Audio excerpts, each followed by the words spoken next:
والسلام علی النبی الکریم وعلی آلہ واصحابہ اجمعین۔ آج میں ایک چھوٹا سا پیغام اپنے ہم وطن لوگوں کے لیے دینا چاہتا ہوں۔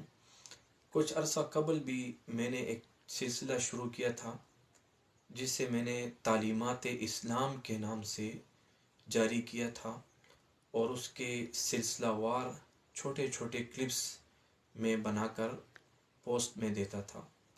وہ اگرچہ زیادہ تو لوگوں نے نہیں دیکھا، چند لوگوں نے ہی دیکھا ہے، لیکن جنہوں نے بھی دیکھا ہے انہوں نے مجھ سے مطالبہ کیا کہ آپ یہ سلسلہ جاری رکھیں، اس سے ہمیں فائدہ ہو رہا ہے۔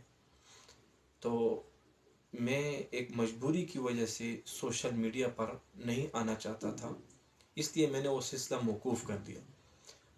لیکن آج ایک اہم اور ضروری پیغام کی وجہ سے میں دوبارہ ایک چھوٹی سی ویڈیو بنا رہا ہوں، اور یہ دراصل ایک پیغام اپنے سارے ہم وطن اہل وطن کے لیے ہے، اور وہ یہ ہے کہ الحمدللہ ہمارے اس وطن کے اندر ہم سب مسلمان مل کر ایک قوم ہے۔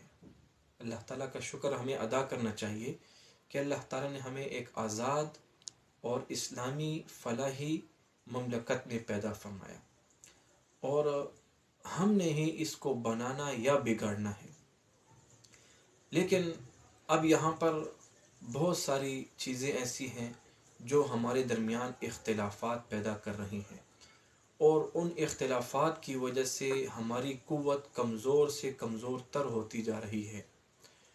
ان اختلافات کے اندر کوئی زیادہ معنویت نہیں ہوتی، سطحی باتوں پر لوگ اختلاف کرتے ہیں، اور پھر اس کی وجہ سے آپس میں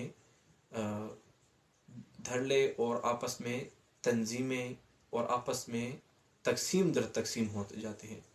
یاد رکھیے، جب بھی مسلمان قوم متحد ہوئی ہے، کفار نے کبھی ان کو نقصان نہیں پہنچایا، لیکن جب ہم لوگ آپس میں ہی اختلاف کا شکار ہوئے تو پھر کفار کو براہ راست فائدہ ہوا ہے۔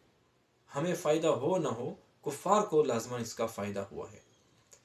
تو اسی تناظر میں دیکھتے ہوئے، چونکہ ہمارے ملک عزیز پاکستان میں ابھی انتخابات آنے والے ہیں، اور چند ہی دنوں میں انشاءاللہ انتخابات ہوں گے، اور سوشل میڈیا پر ایک کمپین کے حوالے سے بھرمار ہے۔ میرا پیغام اپنے ہم وطن بھائی اور بہنوں کے لیے یہ ہے کہ آپ جس پارٹی سے تعلق رکھتے ہیں، آپ کی سوچ ہے، اس پر ہمیں کچھ نہیں کہنا۔ آپ اپنی پارٹی کی کمپین چلائیں، ضرور چلائیں، یہ آپ کا بنیادی حق ہے، لیکن اپنی پارٹی کی کمپین چلانے کے لیے آپ کسی کی تذلیل کریں، کسی کی تحقیر کریں، دوسری پارٹی کے لوگوں یا ان کے لیڈران یا ان کے کسی ورکرز کو، یا آج کل آپ دیکھتے ہیں خصوصاً ہر ایک پارٹی کے ورکرز دوسری پارٹی کے لیڈران پر تہمتیں لگاتے ہیں، جھوٹ باندھتے ہیں۔ ایک تو وہ باتیں ہیں جو واقعتاً سچ ہیں، لیکن ایک وہ ہیں جو جھوٹ کی بنیاد پر، غیبت کی بنیاد پر اور بہتان کی بنیاد پر سامنے آتی ہیں۔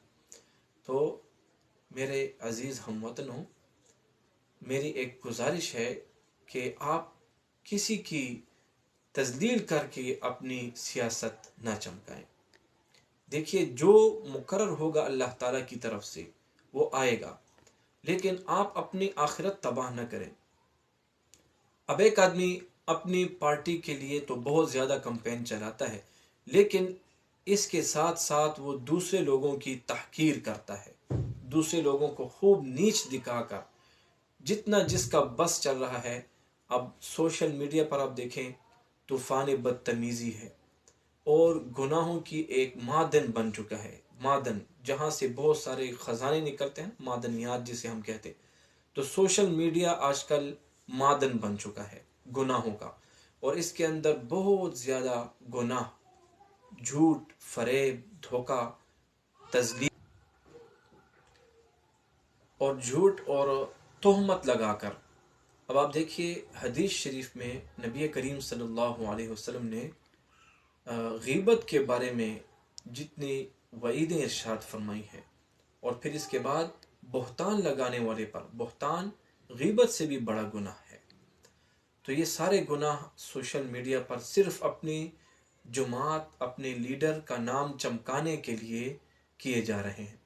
اور اگر کوئی آپ کو بہت ہی ہمدردی کے ساتھ، غمخواری کے ساتھ سمجھانے کی کوشش کرے تو وہ بھی سود مند ثابت نہیں ہوتی، بلکہ الٹا اس کے درپے ہو جاتے ہیں. جو سمجھانے کی بات کرتا ہے اسی کے درپے ہو جاتے ہیں.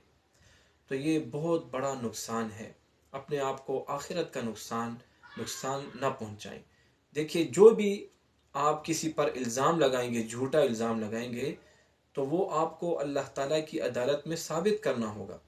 آج آپ کسی کو چور، ڈاکو اور لٹیرا اور جو کچھ بھی چل رہا ہے سوشل میڈیا پر، آپ کہہ کر آپ اپنے ہم نوا لوگوں سے واہ تو حاصل کر لیں گے، لیکن کل کو یہی الفاظ یہ آپ کو ثابت کرنے ہوں گے ایسی عدالت میں جہاں پر نہ دھوکہ چلتا ہے، نہ رشوت چلتی ہے، اور نہ کوئی اور کام آ سکتا ہے. اس لیے گزارش یہ ہے کہ آپ اپنی کمپین، اپنی پارٹی کی حد تک آپ کمپین چلائیں. آپ جس کو ووٹ دینا چاہتے ہیں اور اس کو آپ محب وطن سمجھتے ہیں، آپ اس کے بارے میں کمپین چلائیں کہ بھائی اس کو ووٹ دیں. یہ تو آپ کا حق ہے، آپ کر سکتے ہیں. لیکن دوسروں کی پگڑیاں اچھالنے سے براہ مہربانی گریز کریں. اللہ تعالیٰ جل جلالہ ہم سب کو عمل کرنے کی توفیق عطا فرمائے. اللہ تعالیٰ سے دعا ہے کہ اللہ تعالیٰ ہمارے ملک عزیز پاکستان کو ایسے حکمران عطا فرمائے جو اس ملک کے لیے بہتر ہوں، جو ہماری عوام کے لیے رحم دل ہوں، اور جو اس ملک کے نظام کو اسلامی نظام میں بدلیں. اس یہاں پر سے ہر قسم کے غیر اسلامی چیزوں کو دور کریں، اسلام کا بول بالا ہو جائے. اللہ تعالی ہمیں